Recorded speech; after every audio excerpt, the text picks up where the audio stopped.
Hello and welcome to this special edition of the Two Robbies Podcast. I'm Robbie Mustoe and of course I'm joined by my mate Robbie Earle, but that's not all. Today we are joined by a very special guest, Brighton and Hove Albion CEO and Deputy Chairman Paul Barber.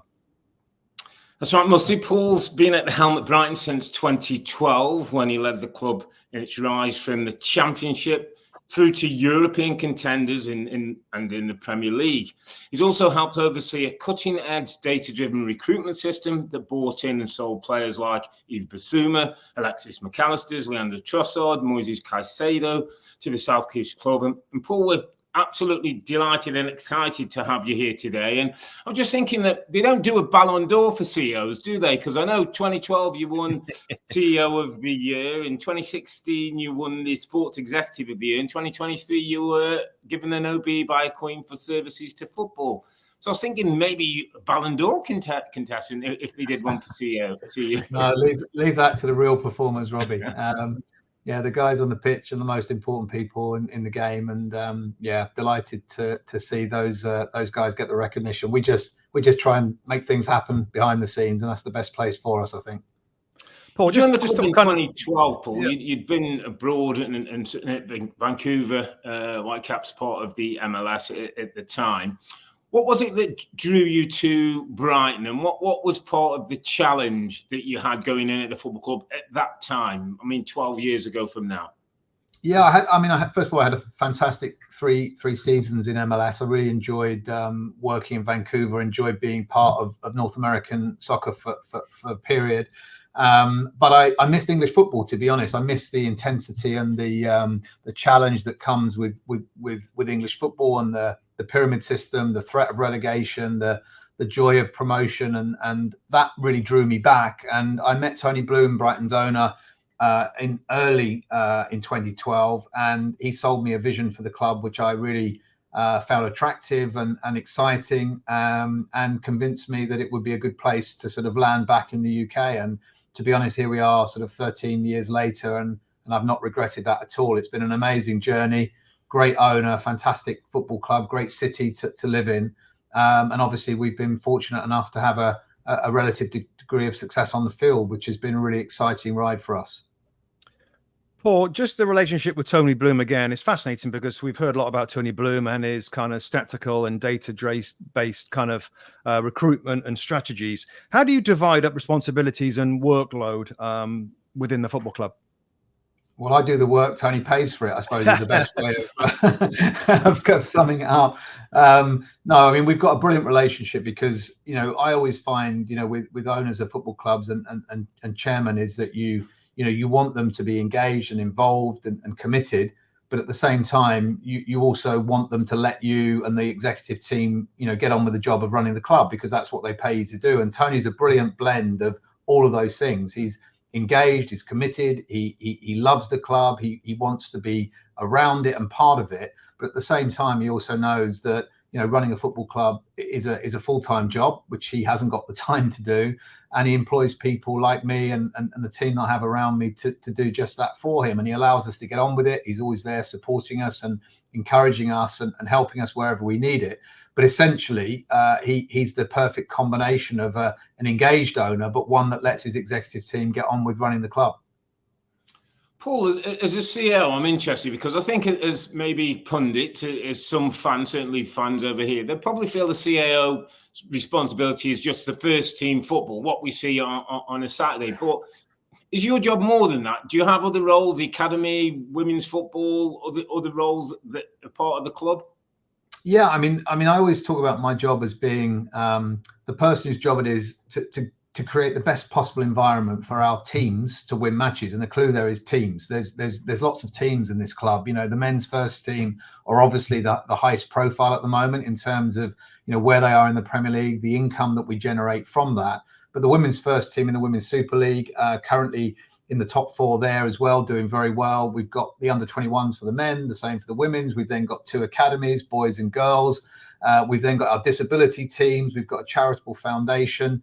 And we've got a whole bunch of people behind all of the teams, the team off the pitch, if you like, that makes all of these athletes perform and helps them to perform. So my job is really to act as almost like a conductor in an orchestra and bringing all of these moving parts together to create the best possible sound, I suppose would be the best way of describing it. But no 2 days are the same in this job. It's one of the reasons I love it so much.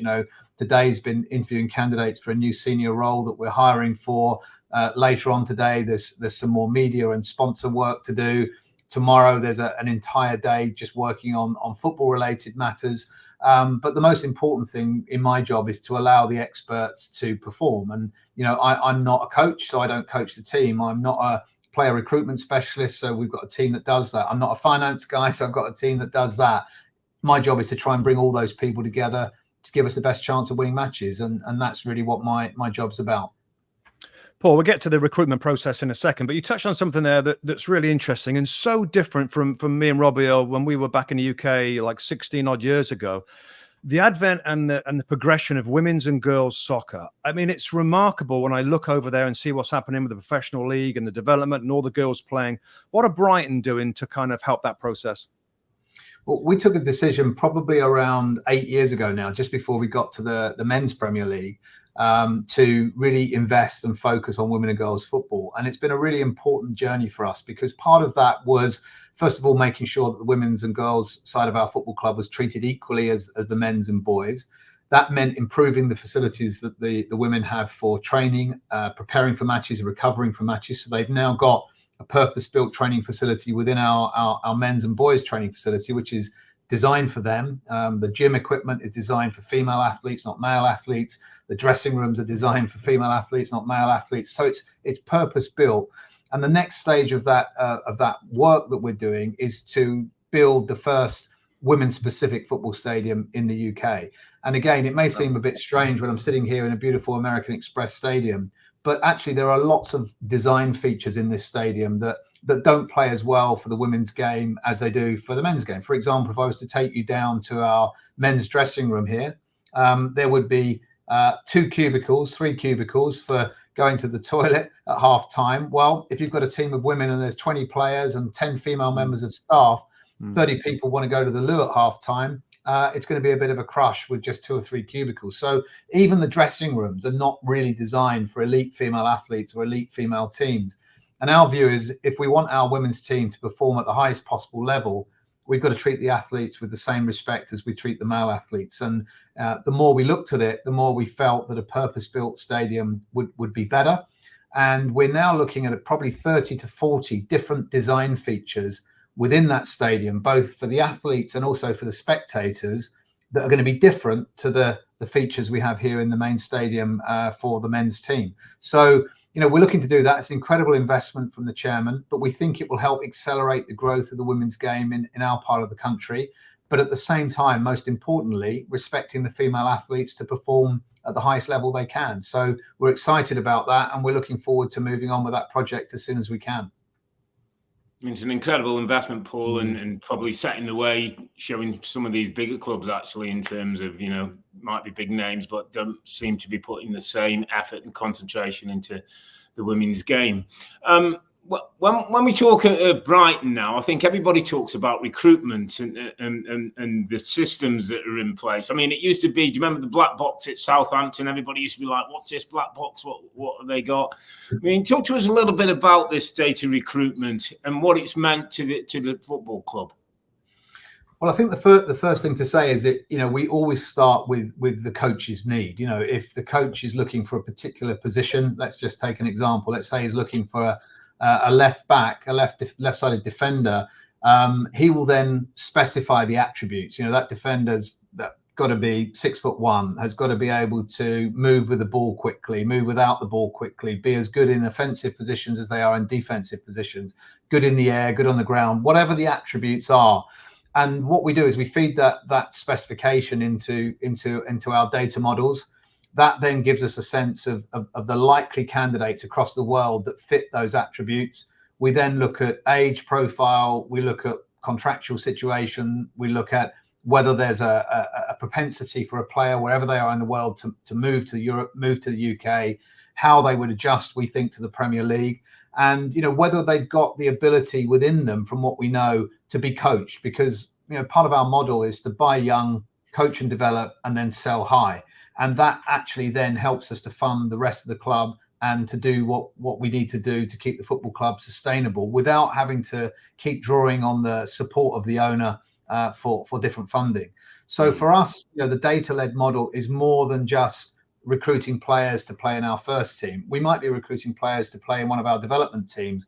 We might be recruiting a player that we know at some point in the future is going to need to come into a position that we are likely to sell in the not too distant future. So wherever possible, we try and get the replacement for the player we're likely to sell through the door before we sell that player, because there's nothing worse in my job than if you've just sold a player, let's say Moises Caicedo, for £115 million to Chelsea, and then you go looking for his replacement in the market.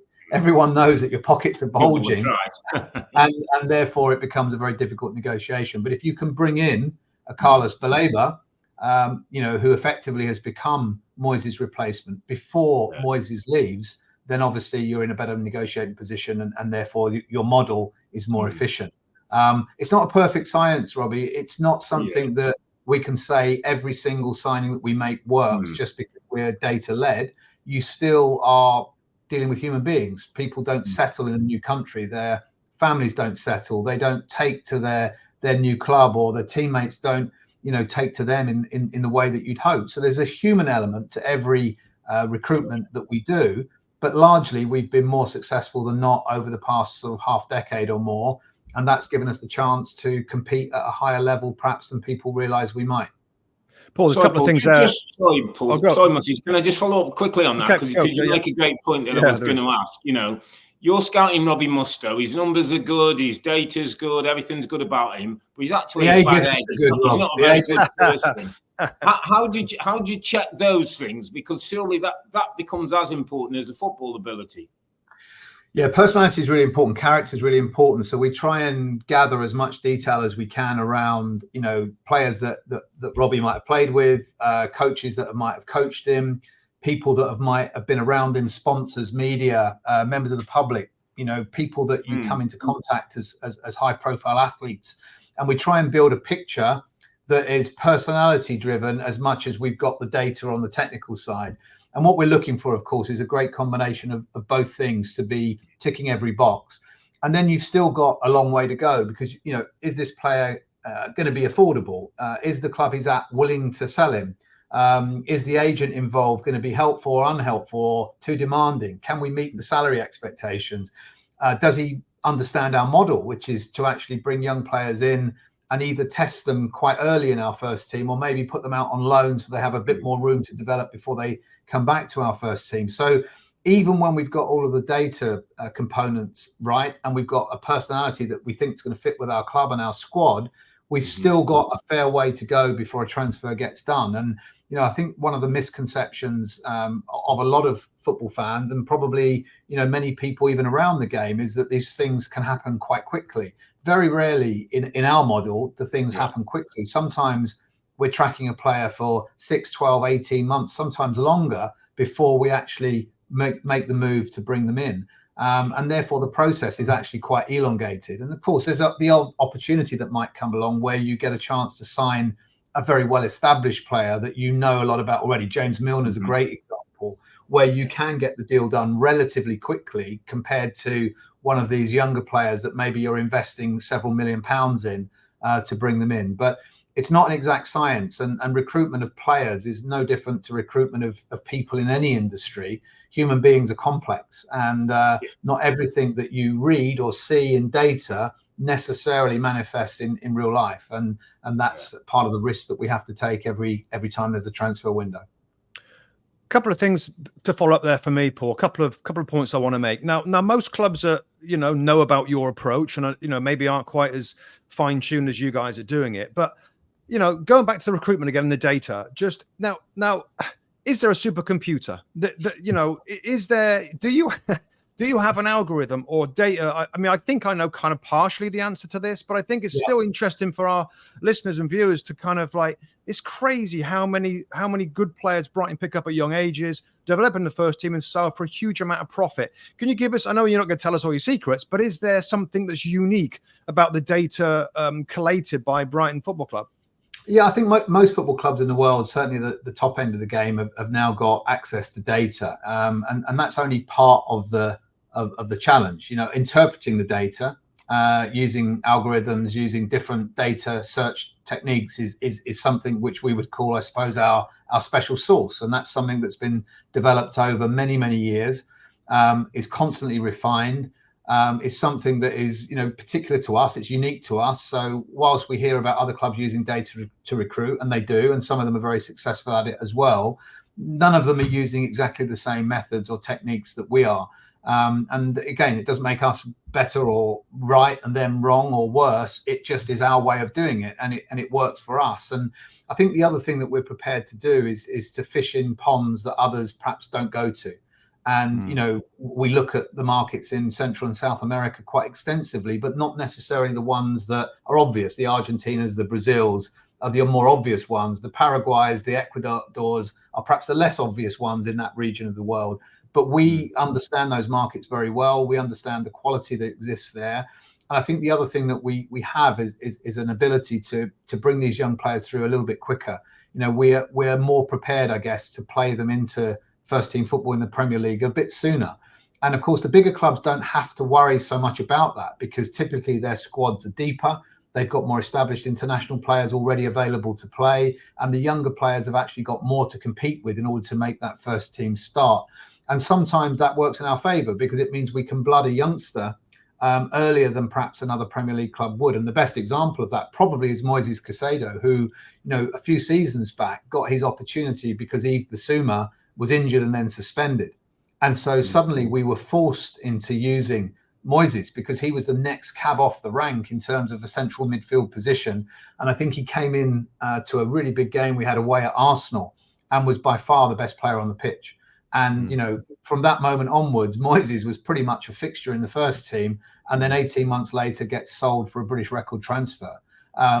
That's sometimes, you both know, you've played the game. You need that break sometimes to get into the first team. For us, that break comes sooner typically for younger players than not. But even then, sometimes it's brought about by circumstance rather than design.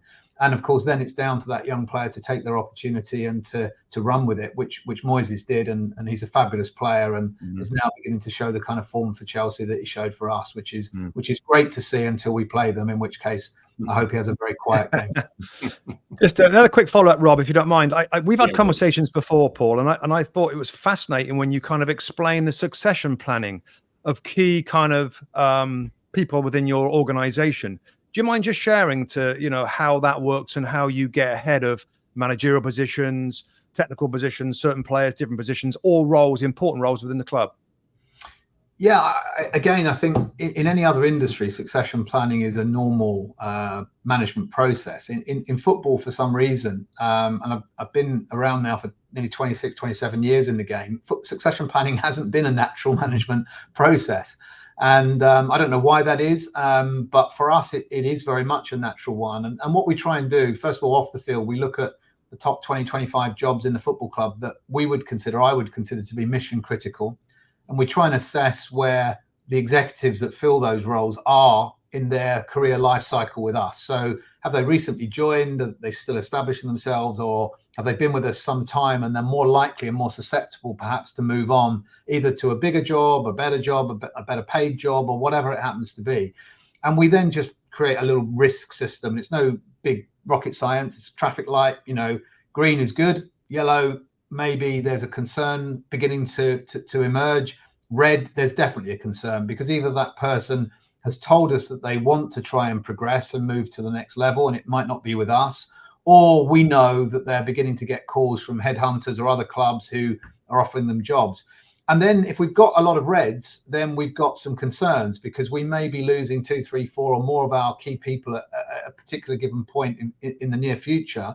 If we're mainly green on the chart that we produce, then we're probably in pretty good shape. But again, this isn't a rocket science type situation. We're just simply trying to get as many indicators as we can, as early as we can. And once we have those indicators, then we plan for what we might do. So if we've got a lot of reds, if we're about to lose, for example, a head coach because he's been outperforming and we know he's beginning to get onto the radars of clubs that might be bigger than us or pay him more, or for him to operate at an early level, then we want to know who the next coach is going to be. And we start that work almost as soon as a new coach arrives, because you never know when you're going to lose a coach. We lost Graham Potter 3 years into the job to Chelsea at a time when the season was a month old.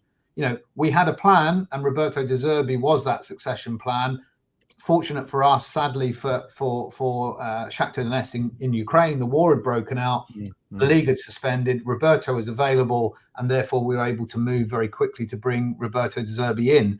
But of course, at the end of last season, we decided mutually to part company. It was important again that we'd done our homework, and we knew Fabian Hurzeler was likely to want to join us if the opportunity became available. So again, there's no perfect science here that's involved. It's more about planning, trying to do the best homework we can do, and then when the need comes, hoping that all of the key elements come together at the right time.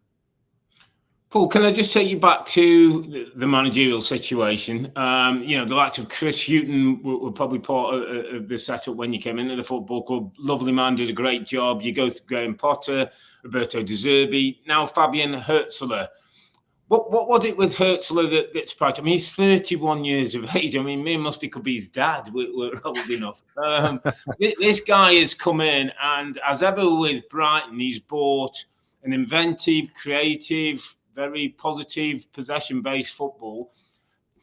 How's the process of finding those people, and how big a gamble is it to put somebody like that in terms of, I'm looking at Ruben Amorim now, who's going in at Manchester United, and he plays a different system, and someone are asking, well, how's it going to fit for Man United?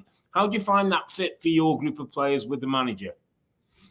Well, firstly, the most important thing for us is that we try and go through an evolutionary process when it comes to coaches rather than revolutionary. The biggest change we made to the makeup of our squad was when, after 5 years, we parted company with Chris Hughton. Chris did a fabulous job for us, got us stable in the Championship, out of the Championship, stable in the Premier League.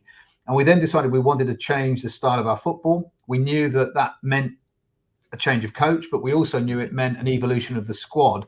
And, in terms of the speed at which we needed to do that, it was more at that moment a revolution of the squad. And we made a number of different changes. Once you've got a squad, though, playing the style of football that you want, and a head coach that is delivering that, then each change you make after that, you want it to be more evolutionary, because the cost of change of the squad, moving players out, bringing new ones in, can be really expensive. And so each coach that we've hired, really, following Graham to Roberto to Fabian, has been more of an evolution of the same model of playing football that we've had with all of those coaches. And so it meant the squad hasn't had to change dramatically. Obviously, our model is to buy young, develop, sell, and then repeat. So, of course, there's been the natural changes from that model. But essentially, we're playing a similar style of football between Potter, De Zerbi, and now Hurzeler. And each one of them will have their own sort of slight variation on that. Graham's was a slower build-up. Roberto's was more attacking style, a little bit less concentrating on the back. Fabian is much more concerned of not conceding goals as well as getting forward. So they're similar models, but ever so slightly different emphasis within those models. But we've been watching what Fabian had been doing in Germany for a little while, and we were very impressed with the way he was coaching St. Pauli. We knew that he was operating with lower budgets than some of his Bundesliga 2 rivals. We knew he was getting results from playing a style of football that was very similar in some ways, in many ways, to De Zerbi's style. And we felt that with the squad that we had, if we were to part company with Roberto at any time, that Fabian would be a very, very good successor. Our challenge was St. Pauli didn't want to lose him. He got them promoted to the Bundesliga. He's highly, highly rated by many clubs across Europe, and therefore we felt that we had to move quite quickly when it was clear that Roberto was leaving in order to secure his services. And obviously at 31, that's really young, for the Premier League. When I first started working football, I was not a dissimilar age to some of the older players. Then I became the age of some of their fathers, and now I'm the age of the father of the coach, which is really worrying for me personally. But at 31, Fabian made the first point to us that, he played until he was sort of 23. He'd been coaching pretty much from that moment onwards. And if we were looking at a typical manager with 8 or 9 years experience, which is what he had, they'd probably be in their mid-40s, having played until they were 35, and we wouldn't be worried about his age. And yet the coaching experience they'd had would be the same. So why would we worry too much about him being 31? And once we got our head around the fact that although he was young, he'd pretty much dedicated most of his adult working life to coaching and was obsessive about it and knew our squad inside out. He was able to literally recite to us every single member of our squad with incredible detail and almost encyclopedic knowledge. I think then we realized that we had a guy on our hands who was dedicated to his profession, but also had done a huge amount of work in order to meet us, to show us that he was prepared to step into our club and make the adjustment to the Premier League. And of course, again, these things are never guaranteed. You know, when you make a change of personnel at a head coach level, there's always going to be an element of risk. There's always going to be an element of, will it work, won't it work? But all you can do is eliminate as many of the variables as you can to give yourself the best chance. And more importantly, or as importantly, to give that new head coach the best chance. And, you know, Fabian's made a fabulous start. He's incredibly mature for his age. He's taken to the club and the city and the Premier League very, very quickly, which we are really pleased with. He's got small character traits, which are very impressive. You know, he knows the first name of virtually everyone at the training ground already. You know, from some people that he very rarely interacts with to people that he sees every day. He's made an effort to go to watch our women's team. He's made an effort to come over here to the stadium to make sure all of the operational departments are aware of who he is and what he'd like from them and how they can help him. And I think, again, just showing maturity beyond his years, that a football club is not just about the first team. It's about the entire club. It's about all of the people that help those teams to perform, and realizing that as a senior role model within the club, he's got to make sure that he's visible and present and communicative with all those people as well. And again, I think for 31 years of age, that's a remarkable presence of mind and a maturity beyond his years. Just thinking, Paul, about the summer actually, and of course we all know about the tremendous profits that this club has made on buying low and selling high. I did kind of raise an eyebrow at the spending of Brighton and Hove Albion this summer. That there was a big investment in players into the squad. Now, you know, I could ask you things about, are you always going to be a selling club? I just thought, is something different happening, Paul, where you're going to start reinvesting some of these profits and trying to attain a different position in that Premier League table? Well, first of all, Robbie, I think every club's a selling club these days if the price is right. I think, you know, even if you're a Real Madrid or a Barcelona or a Manchester United or Manchester City, you'll be prepared to move players on at a particular moment in time. So I think that the selling club thing is just a simple economic fact that we all have to at some point be prepared to sell our best players. I mean, Gundogan going from Man City to Barcelona and back again maybe is a good example of a top player who's moving between top clubs. And that happens. For us, I think it was more a case of replenishing our stock, to be honest. I think we'd been through 3 transfer windows where we had reached certain selling points with certain players. And, you know, maybe during the campaign that we had in Europe, we saw for the first time, first of all, the depth of squad that you need to work across 4 competitions.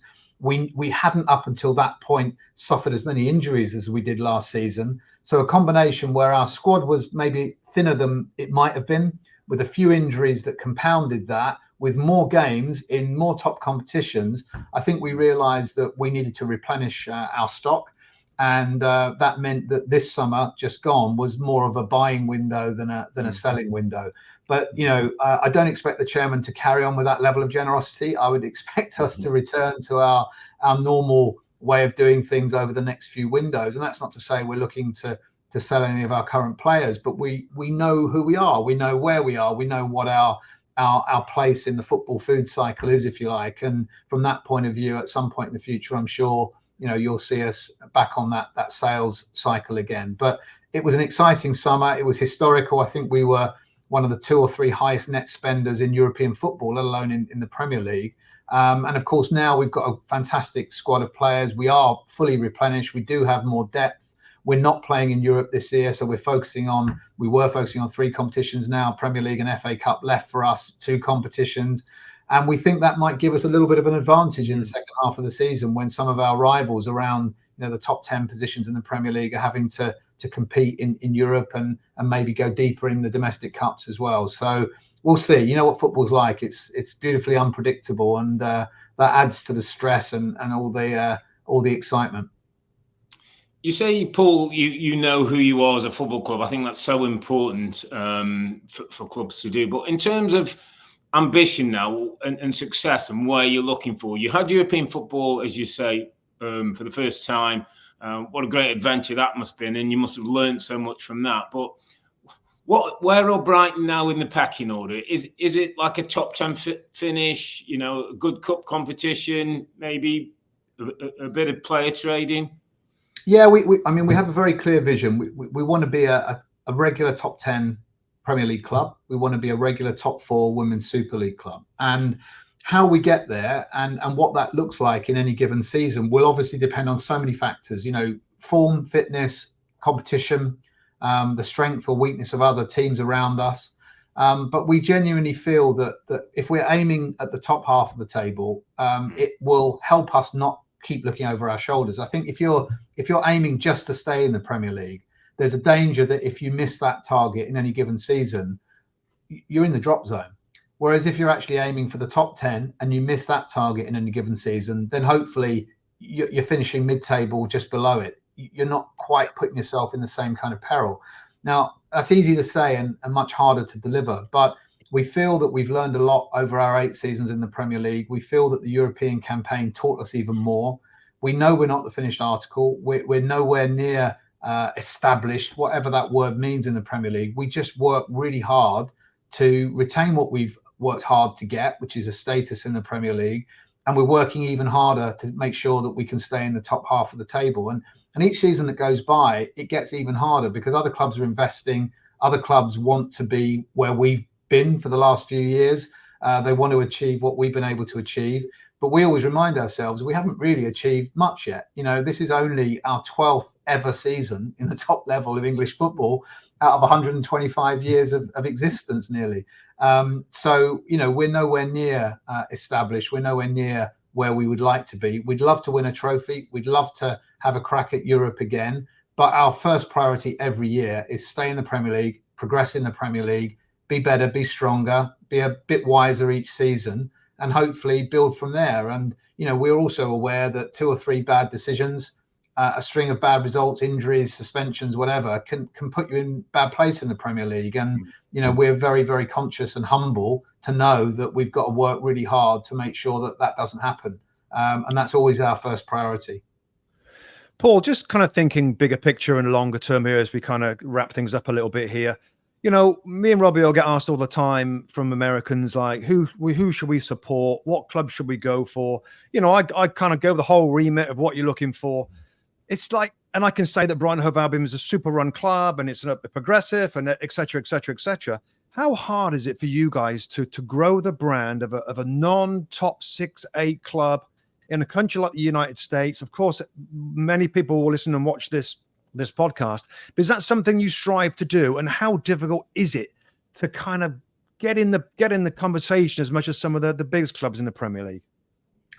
It is something we strive to do, and it is difficult. I mean, I think, as always, you know, being a winning team helps. You know, if you can win football matches, your profile by definition tends to be higher, and therefore you attract more attention. So that's our first priority. But we also, you know, we're lucky. You see the names behind me. We're very connected with the US through the brands that we work with, and you know, that helps us as well, because there's a natural recognition of us in the Premier League because we've got American Express on our shirts, Nike on our shirts, Kissimmee in Florida are our partner as well. And, you know, that helps us maybe have a higher penetration in the US than a lot of other clubs of our size.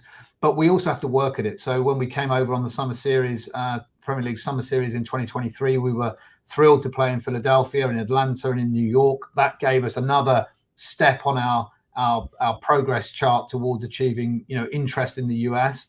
We'd love to come back to the US either, you know, this coming summer, next summer, or the summer after, because we found it such a valuable exercise in building our brand.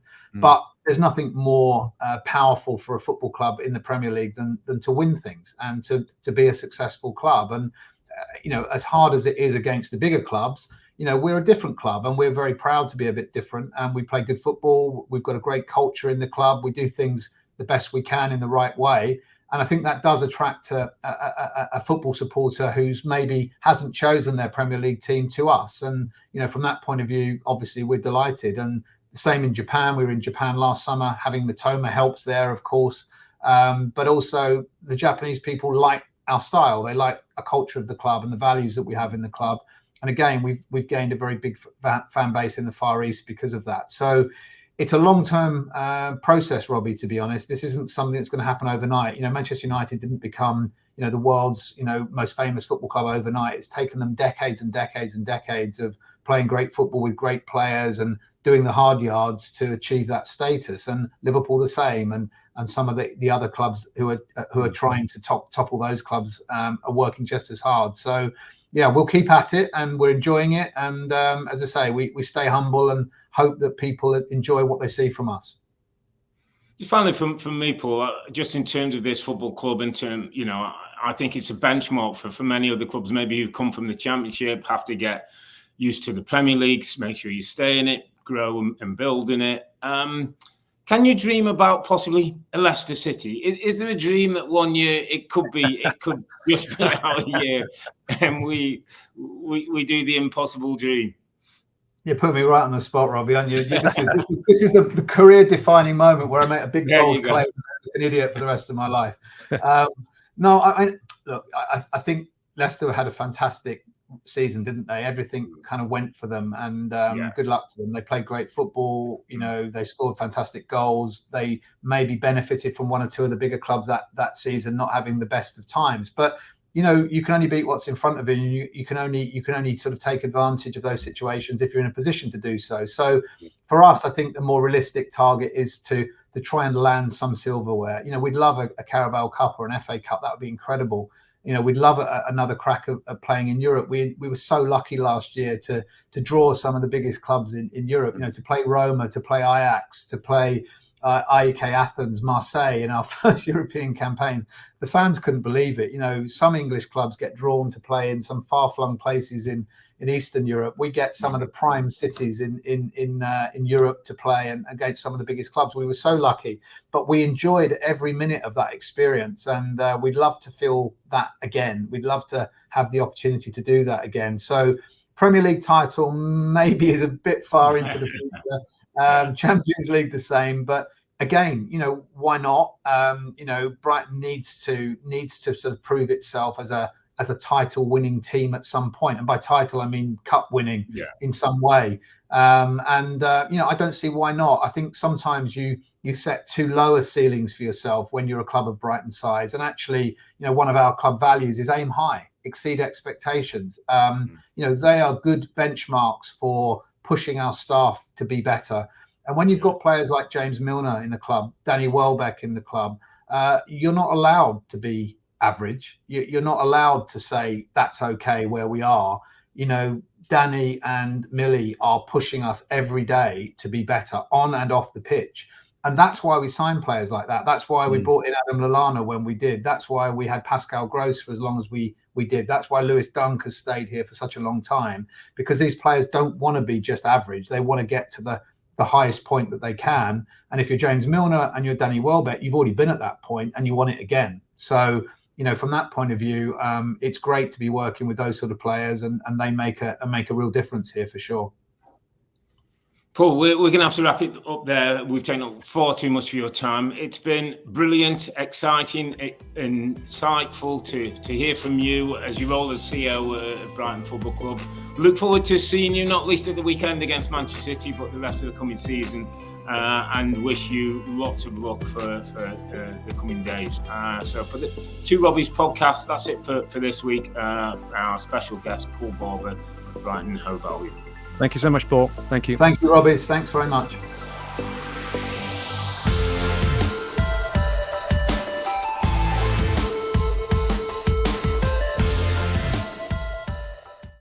Hi there, I'm Rebecca Lowe, studio host of NBC's coverage of the Premier League. Don't forget to hit subscribe to watch more videos all season long. And if you want even more Premier League content, from original series to live matches, head over to Peacock.